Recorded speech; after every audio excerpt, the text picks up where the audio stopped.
Et vous voilà de retour sur le plateau de Smart Tech que vous regardez sur la chaîne Bismart en direct dès 11h chaque matin. Alors dans cette deuxième partie de l'émission, on va retrouver notre zoom quotidien sur une innovation bien sûr. Mais d'abord, nous allons commenter l'actualité de la tech qui est assez mouvementée, je dois dire. Commentaire avec Alain Staron, le disrupteur, fondateur d'Amborella. Bonjour Alain. Et Mikim Chikwi qui est désormais une habituée aussi de Smart Tech, PDG Europe, Afrique et Moyen-Orient de Weborama. Et puis nous aurons également par téléphone Patrick Labarre, qui est le directeur de la marketplace Amazon.fr, pour faire un point sur ce Black Friday édition 2021 dans un contexte quand même de pénurie. Et nous aurons aussi au téléphone, je l'espère, ça tout dépend de l'heure d'arrivée de son train, Étienne Degas, président d'Infranum, qui nous parlera des années Stéphane Richard, puisque oui, donc Stéphane Richard, le PDG d'Orange, a annoncé sa démission au conseil d'administration hier soir. Alors, on commence ce débrief, allez, avec un peu de projet qui nous emmène un peu plus loin que l'année 2022, puisqu'on parle de 2025 pour la naissance d'une Apple Car. On avait un peu oublié ce projet d'Apple de construire une voiture autonome, et puis ça revient sur le devant de la scène, Alain. Ça revient. C'est une fuite de plus. Hein. Apple, ils ont l'habitude de sortir le bon produit au bon moment. Clairement, la voiture autonome, c'est encore un peu tôt. Ah. Donc, pourtant, il y en a un qui s'appelle Elon Musk qui est convaincu depuis des années qu'il est temps de s'y mettre. Mais c'est pas parce qu'il est temps de s'y mettre. Enfin, il y a ceux qui essuient les plates, qui démarrent avec plein de... Elon Musk, on l'a dit l'autre fois, ils ont quand même eu quelques procès parce que la voiture ne marche pas encore si bien que ça. C'est vrai. Bref, la technologie est encore en phase de maturité et Apple l'a montré, hein, que ce soit les iPods, l'iPhone, l'iPad, l'ensemble de ces produits, il les sort au bon moment et effectivement, il rafle le marché. Il rafle le marché parce que... Attends, c'est pas fait, là, vous racontez déjà la fin de l'histoire. Oui, voilà, c'est vrai. On peut se tromper. Et ce qui est intéressant, c'est que à chaque fois, ils arrivent avec une UX fabuleuse, une promesse utilisateur un peu décalée et parfois un changement de paradigme. Donc c'est cet ensemble de choses qui fait que c'est passionnant. Aujourd'hui, ils disent rien, à part qu'ils débauchent tous les gars de toute l'équipe d'Elon Musk, de Tesla, et on n'en sait pas beaucoup plus. On voit des photos, la voiture est très jolie. Bon. Mais c'est toujours une voiture avec un volant, donc il y a un truc qui ne va pas encore, quoi. Moi, j'ai vu un prototype sans volant, sans pédale. Ah, très bien. J'ai vu un prototype sans volant, sans pédale. Alors, ils débauchent chez Elon Musk, mais ils ont un taux de turnover comme ils n'ont jamais vu. Parce que d'habitude, chez Apple, on ne bouge pas, on est fier du produit. Et le produit fait la com. Et il n'y a pas besoin finalement de marketing autour. Là, ils se disent peut-être qu'ils sont sur un terrain un peu plus glissant, donc ils anticipent, ils regardent comment ça peut se passer. Ce ne sont pas des professionnels de la construction automobile. Ça reste quand même une automobile avec, entre guillemets, tous les dangers, je ne vais pas faire peur, mais que ça comporte, parce que une voiture autonome, puisque c'est ce qu'ils annoncent, après ils disent, bon, peut-être que ça ne sera pas si autonome que ça, on verra, on ajustera en fonction d'eux. Oui. Mais le dernier prototype que j'ai vu, c'est une sorte de carré. On est assis les uns en face des autres et il n'y a rien du tout.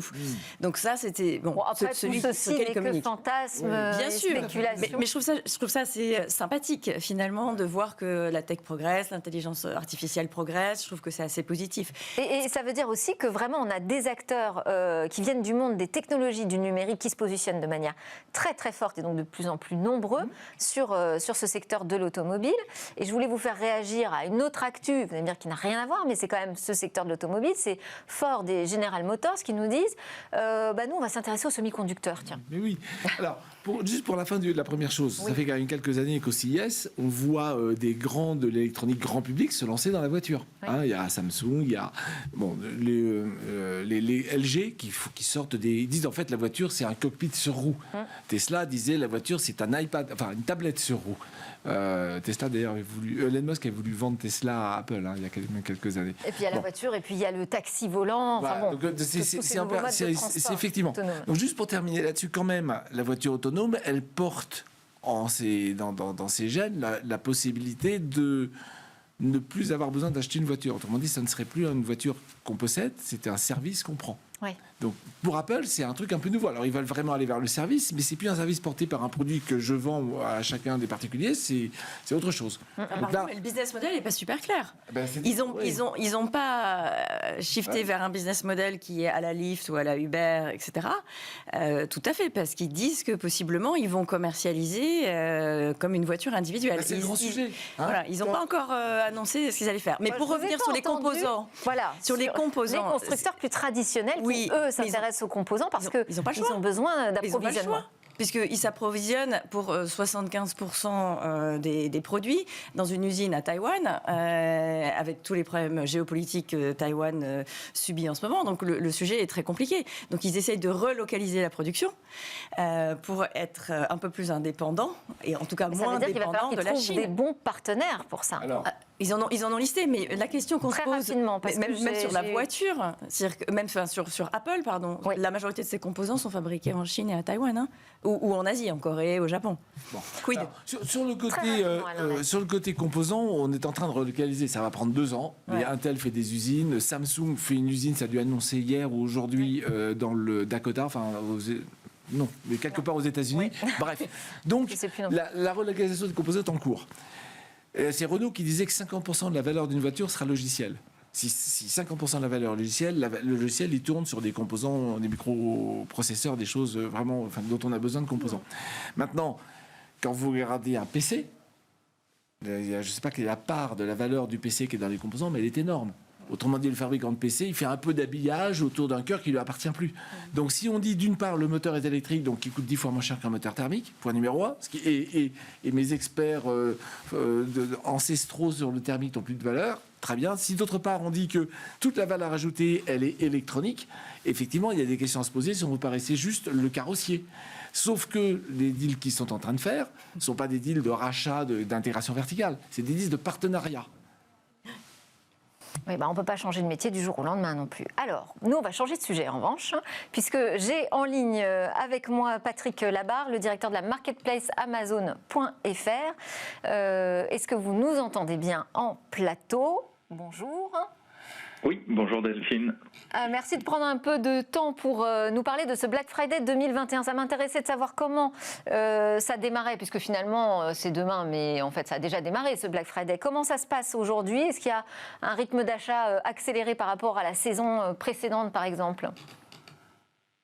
Alors, vous savez, il est un petit peu tôt pour le dire, mais on est ravis effectivement de confirmer que l'événement Black Friday d'Amazon a déjà démarré aujourd'hui à minuit et il vient clôturer une semaine de promotion qu'on a lancée effectivement lundi dernier. Donc, on va voir les résultats, mais on a préparé des milliers d'offres et de bonnes affaires pour nos clients et en particulier, vous le savez, des milliers d'offres sur les TPE et PME françaises. Elles sont aujourd'hui 13 000 à vendre sur Amazon et on invite les clients bien sûr à venir se donner des idées de cadeaux pour leurs proches et aussi découvrir ces TPE et PME dans les différentes boutiques. Des cadeaux made in France peut-être sous le sapin cette année un peu plus que d'habitude, on verra. Les prix sont pas un peu plus élevés aussi que d'ordinaire, justement du fait de ce contexte de pénurie mondiale? Alors, on ne l'a pas vu encore et Black Friday, c'est au contraire l'occasion de proposer des offres au meilleur prix et donc de faire des économies. Il y a effectivement des tensions sur la supply chain, sur les matières premières, etc. Aujourd'hui, on ne l'a pas vraiment vu se refléter dans l'offre ou dans les prix. D'accord. En termes de produits, quels sont les produits phares qui partent là pendant le Black Friday ? Ouh là là, il est trop tôt pour le dire et vous savez, Amazon en France, Amazon.fr, c'est plus de 400 millions de références produits différentes, donc chacun peut y trouver son bonheur. Traditionnellement, c'est sûr, l'épicerie, les jeux, les jouets, mais aussi la cuisine à la maison, l'hygiène, la santé, enfin les vêtements, toutes les catégories sont très fortement sollicitées au moment de Black Friday et j'ai pas les dernières tendances à vous livrer. Et en termes justement d'approvisionnement, de livraison, est-ce qu'on risque d'avoir des tensions ou des rallongements des délais ? Aujourd'hui, on le voit pas. Et pour les clients qui commandent, non, bien sûr, Amazon s'engage à livrer vite, très vite même. Donc, il y a peut-être des tensions sur la supply chain, mais beaucoup plus en amont. C'est pas le client qui les verra. D'accord. Merci beaucoup. Je vais vous laisser retourner parce que c'est quand même un jour assez chaud pour vous, j'imagine, aujourd'hui. Top départ du Black Friday sur la marketplace Amazon.fr. Merci beaucoup, Patrick Labarre. Un mot sur ce Black Friday cette année? Vous vouliez dire quelque chose là-dessus? Je trouve que Black Friday, c'est un peu c'est la préparation de Noël? Pour moi, c'est la stratégie FOMO, Fear of Missing. fear of missing out, pardon pour le O, qui manque. Donc voilà, il y a cet engouement shopping. Ça a perdu un peu de magie. Je trouve, enfin, moi j'ai vécu aux États-Unis, Black Friday après le Thanksgiving, il y avait une magie, quelque chose. Là, je trouve que c'est un peu perdu de magie et je trouve que c'est dommage. Et en même temps, l'e-commerce a complètement shifté. Il y a une croissance phénoménale, donc c'est plutôt positif. Je pense que le Covid ou la Covid a changé les habitudes de consommation, donc c'est important. Et après, ça sur Weborama, vous regardez au plus près, justement, on le voit, voilà, on le voit, mais en fait, le comportement, l'insight de fond, enfin, le comportement qui précipite sur ces achats, c'est ce comportement d'avoir peur de manquer. Voilà, le fameux FOMO. Oh, voilà, il y a cette promo, et si je la manque, qu'est-ce qui va se passer dans ma vie? On enchaîne avec l'autre sujet, c'est un rapport sur la qualité des services mobiles qui a été publié par l'ARCEP, donc le régulateur des télécoms. Ça permet de faire un bilan sur l'année écoulée, donc un premier aussi bilan sur la 5G. Ce qu'on constate globalement, c'est que la qualité mobile progresse plutôt bien en France. Voilà. Alors, est-ce que c'est en résonance avec ce que ressentent les utilisateurs? Ça, je ne sais pas. Mais on voit aussi que sur les débits, ça s'est accéléré, y compris sur la 4G. Alors, pas forcément chez tous les opérateurs. On n'a pas la même promesse sur la 5G encore aujourd'hui. Enfin, moi, ce que je comprends, c'est que la mesure ne donne pas la même chose. Après, la 5G, c'est un réseau qui permet de fonctionner un peu différemment.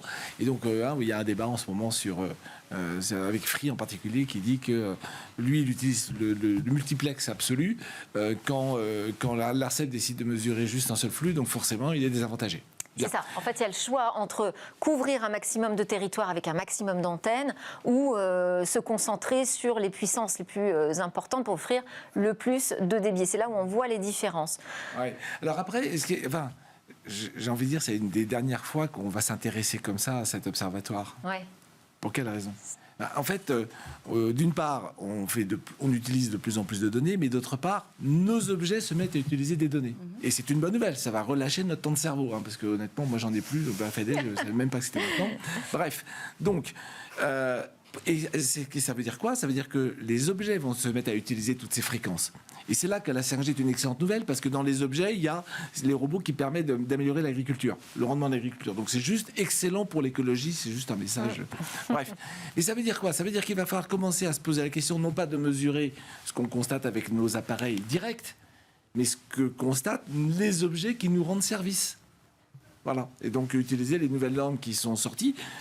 Genius a annoncé... C'est-à-dire que la question des débits aussi sera plus forcément peut-être aussi cruciale demain quand on aura de la vraie 5G, parce que ce n'est pas encore le cas. Oui, mais ce que je disais, c'était moins ça que dire que maintenant, on a des capacités de transmettre beaucoup d'informations à très bas débit et très basse consommation. Absolument. Donc, c'est encore très écologique. Et tout ça, c'est pour libérer la puissance de tous les objets qui nous entourent. Donc, un truc qui vient de sortir, c'est Genius, qui est le premier en France à dire je suis LTEM et NB-IoT. Alors, ça peut paraître du charabia à tout le monde, mais quand on parlait de Sigfox, la fin de Sigfox, c'est LTEM et NB-IoT. Voilà. Donc, maintenant, c'est acté. Ce sont les standards mondiaux. C'est ce qui permet de multiplier les objets connectés. Mais ça, on peut faire confiance à l'ARCEP pour nous mesurer très prochainement la qualité de ces réseaux à bas débit. Et les usages. Et les usages. Et les usages. La question, c'est que les usages ne sont plus des usages directs. C'est ma machine à laver qui va avoir son propre usage. Donc, voilà. Alors, je vous propose, puisque ce qu'on peut dire quand même globalement de ce rapport sur la qualité des services mobiles, ce qu'il en ressort, c'est quand même que Orange, l'opérateur historique, est plutôt le très bon élève sur à peu près toutes les questions qui ont été abordées dans ce rapport. Donc, ça me fait une transition excellente pour passer la parole à Étienne Degas, donc, qui est au téléphone avec nous. C'est le président d'Infranum. Infranum, c'est en fait une fédération de la filière infrastructure numérique, ça va des fabricants de câbles jusqu'aux opérateurs en passant par les installeurs, les équipementiers. Étienne Degas, bonjour. Je voulais vous entendre en particulier réagir à l'annonce de la démission de Stéphane Richard hier soir au conseil d'administration d'Orange à la suite de l'annonce de sa condamnation à 1 an de prison avec sursis dans l'affaire Tapi. On ne va pas commenter l'affaire. Moi, ce qui m'intéresse, c'est qu'est-ce que ça veut dire un départ comme ça précipité chez un opérateur aussi important qu'Orange, après en plus 11 années de gouvernance, Stéphane Richard? Alors déjà, effectivement, je ne commenterai pas la décision de justice, mais pour Orange, la transition était quelque part déjà en cours, puisque comme vous le savez, son mandat, qui était le 3e, arrivait à échéance, et l'État était, en tant qu'actionnaire majoritaire, avec le conseil d'administration, en train de préparer la suite, avec, comme vous le savez également, une direction bicéphale, avec une présidence dissociée de la direction générale. Donc finalement, ça ne fait qu'accélérer le processus, et je ne vois pas en quoi ça déstabiliserait cette belle et grande maison qui est Orange. Et ce que vous pouvez dire de ces années, Stéphane Richard, quand même quand il est arrivé, il y a eu un premier séisme avec l'introduction sur le marché de Free Mobile. Bon, il y a eu aussi tout le déploiement et les investissements majeurs dans la fibre optique, le lancement d'Orange Bank, encore une diversification. Qu'est-ce que vous retenez, vous, de ces un peu plus de 10 années de Stéphane Richard chez Orange ? Alors, la première chose que je retiens déjà, c'est qu'il a pacifié France Télécom, puisque vous vous souvenez qu'il est arrivé après quelques suicides de salariés de France Télécom, et il a réussi assez rapidement en prenant la tête d'Orange à pacifier l'entreprise, et c'est pas moi qui le dis, c'est les salariés d'Orange. Après, pour moi, le plus gros marqueur de ces 11 années de présidence, c'est quand même l'investissement massif dans la fibre optique. Il est le seul opérateur en Europe à taille comparable à avoir autant investi dans la fibre optique, parce que c'est une réelle croyance chez lui que la fibre optique est effectivement l'avenir. Et aujourd'hui, c'est facile à dire, hein, mais il fallait, au moment où il a pris la décision d'investir massivement, convaincre tout le monde, et notamment les marchés, mais j'imagine qu'on y reviendra. Sinon, sur la diversification ou les diversifications, il y a l'Afrique notamment, hein, où Orange est devenu assez puissant, pour pas dire très puissant. C'est, je crois, plus de 2/3 de la croissance d'Orange à l'heure actuelle, le continent africain. Et il y a, vous l'avez cité, Orange Bank. Orange Bank est finalement la suite logique de ce que Orange a créé en Afrique avec Orange Money. Et c'est tout simplement la transcription en France de ce qu'Orange a fait en Afrique. Alors après, est-ce que c'est un succès, pas un succès? 1,6 million de clients, je crois, avec des qui sont peut-être un peu supérieurs. Mais dans tous les cas, c'est une diversification notable et qui est forcément valorisable, même si, encore une fois, les investisseurs financiers, vu le cours de bourse, n'ont pas l'air de valoriser Orange Bank comme une diversification au sein d'Orange. Alors, Stéphane Richard a tweeté hier soir, assez tard d'ailleurs, pour dire au revoir à ses équipes. Il y a toutes mes chères équipes d'Orange qui m'ont témoigné aujourd'hui leur soutien et leur affection. Je veux dire ma profonde gratitude, la fierté que j'ai éprouvée tout au long de ces 11 années à être leur capitaine dans les bons et les mauvais jours. Parce qu'il y a eu aussi quand même des mauvais jours. On a d'ailleurs en tête très récemment cette panne nationale sur les numéros d'urgence. Et vous, en tant qu'Infranum, vous êtes particulièrement préoccupé par la question de couverture des territoires, par le terrain. Comment vous percevez l'action d'Orange avec Stéphane Richard à sa tête sur ces sujets ? Déjà, je reviens sur la fibre. C'est quand même lui qui a assumé le virage. Alors le virage d'abord sur ce qu'on appelle les zones très denses et les zones moyennement denses, avec le fameux appel à manifestation d'investissement.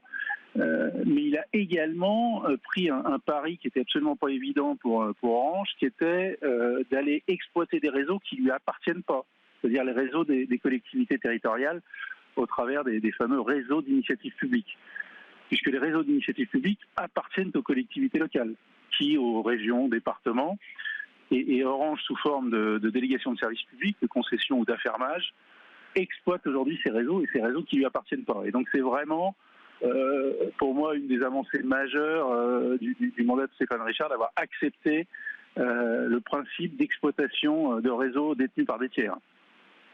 Alors, Stéphane Richard, son départ sera opérationnel véritablement d'ici la fin, ou plus tard en tout cas, le 31 janvier 2022.